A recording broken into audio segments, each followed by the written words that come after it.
Hello everyone, welcome to my channel Ishaan fan fiction. तो चलिए friends, अब हम अपनी स्टोरी आई फाइंड यू का नेक्स्ट पार्ट शुरू करते हैं। और जो कोई मेरे चैनल पर न्यू स्टोरी अच्छी लगे तो प्लीज़ फ्रेंड्स आप चैनल को सब्सक्राइब जरूर करना यार। ना तो आप चैनल सब्सक्राइब करते हो, ना लाइक करते हो, ना कमेंट करते हो। बताओ, आप ये नहीं करोगे तो सच में स्टोरी को रिकॉर्ड करने का मन ही नहीं होता। तो प्लीज़ प्लीज़ फ्रेंड चैनल को सब्सक्राइब कीजिए, लाइक कीजिए और अपने कमेंट करिए, प्लीज़ प्लीज़ प्लीज़। तो चलिए स्टोरी की स्टार्टिंग करते हैं। तो लास्ट पार्ट में हमने देखा था कि जहाँ विंग आज डिसाइड करता है कि वो यूनून को वांग जी का सारा सच बताएगा कि आखिर वांग जी यूनून का कौन है। वहीं विंग यूनून को अपने साथ लेकर पार्क में जाता है। वो यूनून से पहले कहता है, अच्छा प्रिंसेस, तो क्यों ना पहले हम एक आइसक्रीम खाएं। यूनून कहती है, पर डैड आप तो मुझे हमेशा आइसक्रीम खाने पर डांटते हैं। तभी विंग कहता है, पर मैं चाहता हूँ कि आज मेरी प्रिंसेस आइसक्रीम खाए। जिस पर यूनियन खुश हो जाती है और कहती है, ये डैड मुझे मेरी फेवरेट आइसक्रीम चाहिए, ऐसा कहती है। जिस पर विंग एक स्माइल करता है और यूनियन को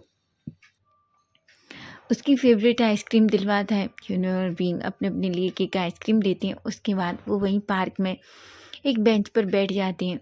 यूनियन विंग को देख रही थी। तभी यूनियन कहती है, वैसे डैड आप मुझे सडनली आज इस पार्क में क्यों लेके आए। विंग कहता है, क्या मैं अपनी प्रिंसेस के साथ थोड़ा टाइम स्पेंड नहीं कर सकता। यूनून कहती है, ऐसा नहीं है डैड, पर आप सच में मुझे कभी भी बाहर नहीं लाते क्योंकि आप हमेशा बिजी रहते हैं। विंग एक स्माइल करता है और कहता है, इसीलिए तो डैड ने आज सोचा कि क्यों ना अपनी प्रिंसेस को लेकर अब आज पार्क जाया जाए। जिस पर यूनून एक स्माइल करती है। तभी विंग यूनून को उठाकर अपनी लैब में बिठा लेता है और कहता है, प्रिंसेस। यूनियन कहती है, हाँ डैड। विंग कहता है, प्रिंसेस क्या मैं आपको एक स्टोरी सुनाऊं। यूनियन कहती है, पर डैड आप तो हमेशा मुझे सोते टाइम स्टोरी सुनाते हैं। विंग कहता है, पर मैं शायद आपको अभी एक स्टोरी सुनाना चाहता हूँ, क्या आप नहीं सुनना चाहते। यूनियन कहती है, ऑफ कोर्स अगर डैड सुनाना चाहते हैं तो मैं ज़रूर सुनूंगी। जिस पर विंग एक स्माइल करता है और कहता है, ठीक है, तो मैं आज आपको एक बहुत अजीब और थोड़ी अलग स्टोरी सुनाना चाहता हूँ। जिस पर यूनून कहती है, वो कैसी स्टोरी है डैड। तभी फाविंग कहता है, देखो इसमें कोई प्रिंसेस नहीं है और सिर्फ इसमें तो प्रिंस हैं। यूनून कहती है, क्या डैड। तभी विंग कहता है, शायद एक ही प्रिंस है। यूनून कहती है, डैड मुझे कुछ भी समझ नहीं आ रहा। विंग एक स्माइल करता है क्योंकि विंग को तो कुछ समझ में नहीं आ रहा था कि वो यूनून को किस तरीके से एक्सप्लेन करे या कि यूनून को किस तरीके से समझाए। तभी विंग एक गहरी सी सांस लेता है और यूनून की तरफ देखकर कहता है, प्रिंसेस मैं अब आपको एक स्टोरी सुनाता हूँ, पर आप अच्छे से और ध्यान से सुनना। उसके बाद मैं आपसे कुछ पूछूंगा, आपको मुझे उस स्टोरी में कुछ सवालों के जवाब भी देने होंगे। यूनून कहती है, डैड पर आप तो कभी भी मुझसे स्टोरी के बाद कोई सवाल नहीं पूछते। विंग कहता है, पर मैं इसके बाद पूछना चाहता हूँ। जिस पर यूनून कह देती है। तभी विंग यूनून से कहता है, पता है हम ये कॉलेज के लड़के की स्टोरी है, एक नहीं बल्कि दो लड़कों की। यूनून कहती है, क्या। तभी विंग कहता है, हाँ चलो मैं तुम्हें स्टोरी शुरू करता हूँ। तुम्हें पता है कॉलेज में एक लड़का पढ़ता था, वो बहुत ज़्यादा रिच था, वो बहुत हैंडसम था। यूनियन कहती है, डैड था मतलब। विंग कहता है, प्रिंसेस आप बस स्टोरी सुनो। मैंने आपसे कहा था ना, स्टोरी के बाद डैड आपसे एक क्वेश्चन पूछेंगे और आपको उन क्वेश्चंस का जवाब देना है। अगर आप अच्छे से नहीं सुनोगे तो फिर उनके आंसर्स कैसे दोगे। जिस पर उन्होंने कहती है, सॉरी सॉरी डैड, मैं अब बहुत अच्छे से सुनूंगी। विंग कहता है, अगर मुझे आपने सारे क्वेश्चन के आंसर अच्छे से दिए तो मैं आपको एक बहुत बड़ा सरप्राइज दूंगा। जिस पर यूनून की आंखें पूरी तरीके से शाइन करती हैं। तभी विंग यूनून से कहता है, पता है उस कॉलेज की सारी लड़कियां उस लड़के को देखकर पूरी तरीके से पागल हो जाती थी। हालांकि वो लड़का हर लड़की के साथ थोड़ा फ्लर्ट करता। जिस पर यूनियन अपने आईब्रो थोड़ी अजीब करती है। जिस पर विंग कहता है यूनुन। यूनुन कहती है ओके डैड, पर क्या वो सच में बहुत हैंडसम था? विंग कहता है हाँ। तभी यूनुन कहती है क्या वांगजी अंकल की तरह? जिस पर विंग थोड़ा शॉक्ड होता है और वो यूनुन की तरफ देखता है और कहता है यूनुन प्लीज़ बेटा तुम स्टोरी सुनो अच्छे से। तभी यूनुन कहती है ओके डैड। तभी विंग कहता है पता है वो कॉलेज में बहुत फेमस था, सारी लड़कियां यहाँ तक कि लड़के भी उसके पीछे पागल थे। तभी एक बहुत ही पुअर लड़का उस कॉलेज में एंटर करता है।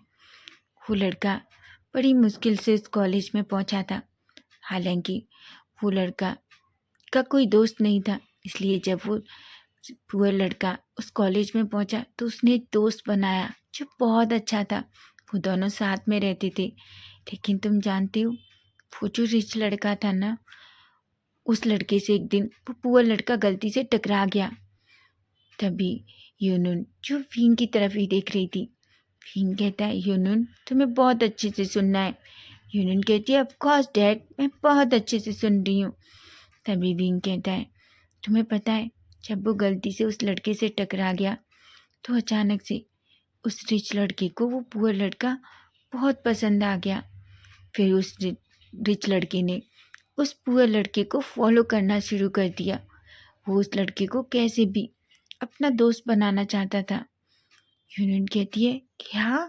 विंग कहता है तभी यूनियन कहती है डैड तो क्या उस पुअर लड़के ने उस रिच लड़के को अपना दोस्त नहीं बनाया? तभी विंग कहता है क्योंकि वो पुअर लड़का किसी पर ट्रस्ट नहीं करता था, क्योंकि वो डरता था, क्योंकि उसने देखा था कि उस रिच लड़के को हर कोई पसंद करता था और वो रिच लड़का भी हर लड़की के साथ फ्लर्ट करता था। इसलिए इस पुअर लड़के को उस रिच लड़के से डर लगता था। लेकिन फिर एक दिन सभी लोग कैंप के लिए बाहर गए थे, जहाँ धीरे धीरे उस रिच लड़के और पुअर लड़के की दोस्ती हो जाती है। लेकिन तभी एक दिन रिच लड़का उस पुअर लड़के को बताता है कि वो उससे प्यार करता है। यूनुन की आंखें एकदम से बड़ी हो जाती हैं और कहता है क्या डैड, क्या दो लड़के भी आपस में प्यार करते हैं? विंग जो बस यूनुन की तरफ ही देख रहा था। तभी विंग कहता है प्रिंसेस आप स्टोरी सुनोगे? यूनुन कहती है ऑफ कोर्स डैड। तभी विंग कहता है तुम जानते हो फिर वो लड़के दोनों आपस में एक दूसरे से बहुत प्यार करने लगे। लेकिन अचानक से कुछ ऐसा हो गया कि उस पुअर लड़के को उस रिच लड़के के साथ एक बहुत बड़ी गलतफहमी हो गई और वो उस लड़के को छोड़कर बहुत दूर चला गया अपनी दादी को लेकर। यूनुन जस्ट विंग की तरफ देख रही थी। तभी यूनुन कहती है डैड उस रिच लड़के ने उस पुअर लड़के के साथ क्या किया? विंग कहता है क्योंकि उस रिच लड़के को बहुत जल्दी गुस्सा आता था, इसलिए उसने कुछ ऐसा किया। लेकिन उसने ऐसा किया नहीं था प्रिंसेस, बस जस्ट उसने उस तरीके का प्रिटेंड किया। लेकिन जो पुअर लड़का था उसने जब उस लड़के को किसी और के साथ देखा तो उसे ऐसा लगा जैसे वो रिच लड़का उस पुअर लड़के को धोखा दे रहा है। इसलिए जो पुअर लड़का था ना, उसने उस रिच लड़के को छोड़ दिया और वो अपनी दादी को लेकर हमेशा के लिए बहुत दूर चला गया। तभी यूनुन कहती है पर डैड। तभी विंग कहता है प्रिंसेस प्लीज़ सुनो। तभी यूनुन बस विंग की तरफ ही देखती है। तभी विंग कहता है पर तुम जानते हो? यूनुन कहती है वो क्या डैड? विंग कहता है क्योंकि वो लड़का एक स्पेशल लड़का था, इसलिए वो लड़का प्रेग्नेंट हो गया। यूनुन की आंखें तो बड़ी बड़ी हो जाती हैं। यूनुन कहती है डैड वो पुअर लड़का प्रेग्नेंट हो गया? विंग कहता है हाँ प्रिंसेस, और उसने एक बहुत प्यारी सी प्रिंसेस को बर्थ दिया। यूनुन जैसे ये सुनती है उसके फेस पे एक स्माइल आ जाती है और यूनुन कहती है डैड फिर क्या हुआ? फिर विंग कहता है उसके बाद उस पुअर लड़के की पूरी लाइफ चेंज हो गई, क्योंकि वो अपनी प्रिंसेस से बहुत प्यार करता था। उसके लिए उसकी दुनिया पूरी प्रिंस की प्रिंसेस ही थी।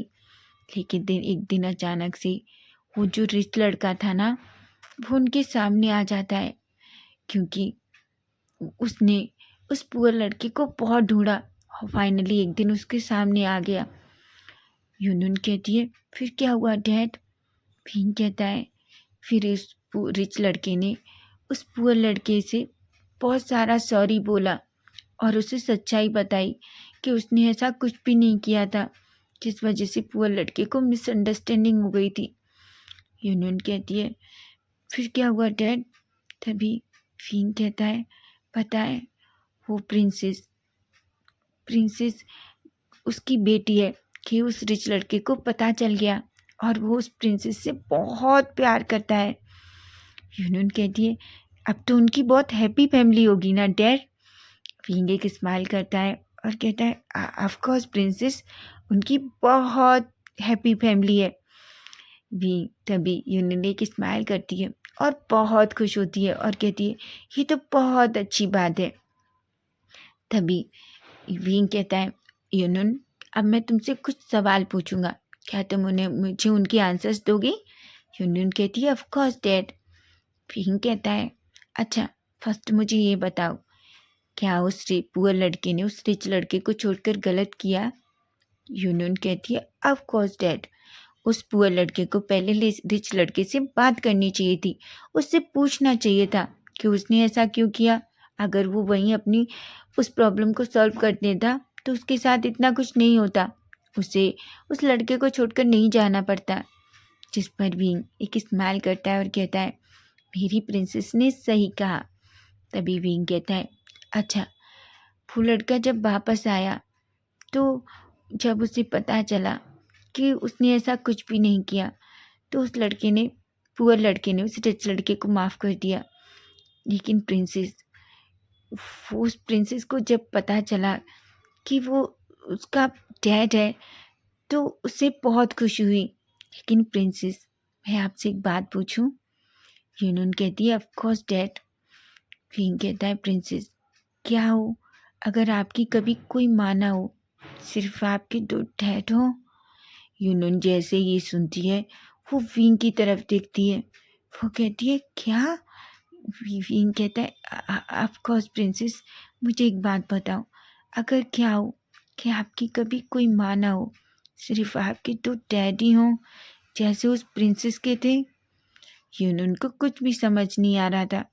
तभी वो विंग की लैब से उठती है और विंग के सामने बिल्कुल जाकर खड़ी हो जाती है और कहती है, डैड, अगर वांग जी अंकल जैसे मेरे डैड हैं तो मुझे कोई प्रॉब्लम नहीं है, मैं बहुत खुश हूँ। जिस पर विंग शॉक्ड हो जाता है और वो यूनून को देखने लगता है। तभी यूनून कहती है, डैड आप बताइए। तभी विंग कहता है, प्रिंसेस एक्चुअली सच ये है। यूनून कहती है, क्या सच है डैड? विंग कहता है, प्रिंसेस एक्चुअली सच ये है कि वांग जी अंकल तुम्हारे डैड हैं। प्रिंसेस की आंखें बड़ी बड़ी हो जाती हैं और वो बस विंग की तरफ देखने लगती है और कहती है, क्या? तभी विंग कहता है, ऑफ कोर्स बेबी, जो वांग जी अंकल हैं वो ही तुम्हारे डैड हैं, समझे तुम? यूनून कहती है, डैड, तो फिर क्या आप मेरी मॉम हो? क्या आपने मुझे बर्थ दिया है? विंग जो बस यूनून की तरफ ही देख रहा था, तभी वो यूनून की तरफ देखता है और उसे उठाकर फिर से अपनी लैब में बिठा लेता है और कहता है, प्रिंसेस, हाँ मैंने ही तुम्हें बर्थ दिया है, मैं ही तुम्हारी मॉम हूँ और मैं ही तुम्हारा डैड। तभी यूनून थोड़ी देर विंग की तरफ देखती है, जिस वजह से विंग थोड़ा घबरा जाता है। लेकिन तभी यूनून विंग का फेस पकड़ती है और कहती है, वाह डैड, तो आपको पता है आप भी उस पुअर लड़के की तरह बहुत स्पेशल हैं। जिस पर विंग थोड़ा शॉक्ड होता है। वहीं यूनून विंग के चिक पे किस करती है और कहती है, वाह, मेरे डैड ही मेरे मॉम है। वाह, ये तो बहुत अच्छा है। और इसका मतलब वांग जी अंकल मेरे पापा हैं। विंग कहता है ऑफ कोर्स बेबी, वो तुम्हारे डैड हैं। जिस पर यूनियन बहुत खुश होती है और वो टाइटली विंग को हक कर लेती है। विंग कहता है प्रिंसेस, क्या आप मुझसे गुस्सा हैं? यूनियन कहती है बिल्कुल नहीं मॉम। विंग कहता है प्रिंसेस आप क्या कह रही हैं? तभी यूनियन कहती है क्योंकि आप मेरी मॉम है इसलिए मैं आपको मॉम ही कहूँगी। विंग कहता है बिल्कुल नहीं प्रिंसेस, मैं तुम्हारा डैड हूँ, समझी तुम? यूनियन कहती है फिर डैड आपने मुझे कभी क्यों नहीं बताया कि वांगजी अंकल मेरे डैड हैं? विंग कहता है क्योंकि प्रिंसेस मुझे नहीं समझ आ रहा था कि मैं वो सब कुछ आपको कैसे बताऊं। जिस पर यूनियन एक स्माइल करती है और कहती है कोई बात नहीं डैड, पर मैं बहुत खुश हूँ, फाइनली मेरे पास डैड और मॉम दोनों हैं। जिस पर विंग की आंखें बड़ी बड़ी हो जाती हैं। वहीं हम वांगजी को देखते हैं। वांगजी जो पार्क में अंदर दौड़ कर आता है, वो बुरी तरीके से हाफ रहा था, उसकी सांसें ऊपर नीचे हो रही थी। वो जैसे ही यूनुन और विंग को एक दूसरे को हक करते हुए देखता है, वो दौड़कर यूनुन के सामने आता है। यूनुन जो बस विंग वांगजी को देखती है, वो वांगजी को देखकर पूरी तरीके से शॉक्ड हो जाती है। वो कहती है, तभी विंग कहता है वांगजी। वांगजी कहता है विंग। विंग जो एकदम से यूनुन को अपने नीचे रखता है और खुद भी खड़ा हो जाता है। तभी वांगजी कहता है विंग तुम। तभी विंग कहता है वांगजी मैंने यूनुन को सब कुछ बता दिया। जिस पर वांगजी की आंखें बड़ी बड़ी हो जाती हैं और वो बस बड़ी बड़ी आंखों से यूनुन को देखने लगता है। तभी यूनुन एक स्माइल करती है और वांगजी के करीब जाती है और वो जाकर वांगजी के दोनों पैरों को पकड़ती है और कहती है डैडा। जिस पर तो वांगजी की आंखों से बस आंसू आने लगते हैं। वांगजी जिसकी आंखों में बहुत आंसू थे, वो जल्दी से नीचे बैठ जाता है। वो जैसे ही यूनुन के मुंह से खुद को डैड सुनता है, वो एकदम से यूनुन को हक कर लेता है और रोने लगता है। जिस पर विंग की आंखों में भी आंसू थे। तभी यूनुन कहती है डैडा आप मेरे डैडा हैं? विंग कहता है ऑफ कोर्स प्रिंसेस। वांगजी कहता है ऑफ कोर्स प्रिंसेस, मैं तुम्हारा डैड हूँ। जिस पर यूनियन बहुत खुश होती है और वांगजी को टाइटली हक कर लेती है। तभी यूनियन वांगजी से दूर होती है और कहती है पर मैं आपसे बहुत गुस्सा हूँ। मॉम ने मुझे नहीं बताया, पर आपने मुझे क्यों नहीं बताया कि आप मेरे डैड हैं? तभी जैसे ही वांगजी यूनियन के मुंह से विंग के लिए मॉम सुनता है, उससे बहुत जोर से हंसना आ रहा था। उधर विंग तो पूरी तरीके से शॉक्ड हो जाता है और कहता है यूनियन मैं भी तुम्हारा डैड हूँ। यूनियन कहती है बिल्कुल नहीं, आप मेरी मॉम है, क्योंकि मैंने सुना है मम्मा जब भी कोई बेबी को बर्थ देता है वो मॉम होती है। अच्छा इसलिए आपने मुझे बर्थ दिया है ना, इसलिए आप मेरी मॉम है और आप मेरे डैड हैं, ऐसा कहती है वांगजी को देखकर। जिस पर वांगजी को हंसना आ रहा था। विंग अनोइंग सा फेस बनाता है और कहता है पर ये गलत है वांगजी। वांगजी कहता है बेबी पर इसमें गलत क्या है, प्रिंसेस ने सही तो कहा। विंग थोड़ा गुस्से में वांगजी की तरफ देखता है, लेकिन वांगजी के फेस पे इस टाइम बहुत आंसू थे, क्योंकि वो यूनुन को अपने करीब पाकर बहुत खुश था। तभी वांगजी विंग का हाथ पकड़ता है और कहता है विंग चलो। विंग कहता है कहाँ? वांगजी कहता है घर, क्योंकि मॉम तुम्हारा वेट कर रही हैं, ऐसा कहता है। तभी विंग कहता है वांगजी तुम यहाँ कैसे आए? वांगजी कहता है वो मैं। तभी हम एक छोटा सा फ्लैशबैक देखते हैं, जहाँ हम देखते हैं वांगजी ऑफिस से सारा काम फिनिश करके जल्दी विंग के अपार्टमेंट पे आता है। जैसे ही वो अंदर आता है, वो इधर उधर देखता है। तभी लेनी कहती है क्या हुआ विंग, तुम किसे ढूंढ रहे हो? विंग कहता है मॉम। विंग और यूनुन कहाँ हैं? तभी लेनी एक गहरी सी सांस लेती हैं और कहती हैं वो एक्चुअली विंग यूनुन को अपने साथ पार्क लेकर गया है। वांगजी कहता है क्या? तभी लेनी कहती है हाँ वांगजी, एक्चुअली विंग यूनुन को तुम्हारे बारे में बताना चाहता था और वो जानता था कि यूनुन को किस तरीके से बताना है, इसलिए वो यूनुन को तुम्हारे बारे में बताने के लिए उसे पार्क ले गया है। जिस पर वांग जी एकदम से घबरा जाता है। उसे कुछ भी समझ नहीं आता। वो जल्दी से मोड़ता है और दौड़ता है। वो जल्दी से अपार्टमेंट से बाहर निकलता है और सीधा उस पार्क के लिए दौड़ता है। वांग जी ने अपनी कार भी नहीं ली थी। वो बस पैदल ही दौड़ने लगता है क्योंकि उसे बहुत डर था। उसे समझ नहीं आ रहा था कि अगर यूनून को ये पता चलेगा कि वांग जी उसका डैड है तो वो विंग के सामने किस तरीके से रिएक्ट करेगी। वो बहुत डर चुका था। वांग जी की बात जब विंग सुनता है तो विंग शॉक्ड हो जाता है। विंग कहता है वांग जी कहता है आई एम सॉरी बेबी, पर मैं बहुत डर गया था। विंग एक स्माइल करता है और कहता है पर तुम अब सब सही है, मैंने कहा था ना यूनून बहुत समझदार है। विंग कहता है ऑफ कोर्स वो बिल्कुल तुम्हारी जैसी है, ऐसा कहता है, जिस पर विंग के फेस पे एक स्माइल आ जाती है। अब हम थोड़ी देर बाद का सीन देखते हैं जहाँ हम देखते हैं विंग, यूनून और वांग जी तीनों अपार्टमेंट में अंदर जाते हैं।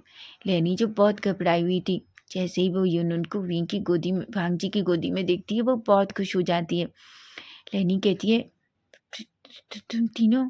तभी यूनून लेनी के करीब जाती है और कहती है दादी आपको पता है मेरे पास डैड भी है। लेनी के शौक हो जाती है और यूनून की तरफ देखती है और कहती है क्या। तभी यूनून कहती है आपको पता है वांग जी अंकल ही मेरे डैड है, और जो मेरे डैड हैं वो एक्चुअली मेरे डैड नहीं है। लेनी, विंग और वांग जी जो शॉकिंगली यूनून की तरफ देख रहे थे। तभी यूनून कहती है आपको पता है वो मेरी मम्मा है। जिस पर विंग कहता है प्रिंसेस। यूनून कहती है डैड, पर यही सच है, आप मेरी मम्मा हैं, आप मेरी डैड नहीं है।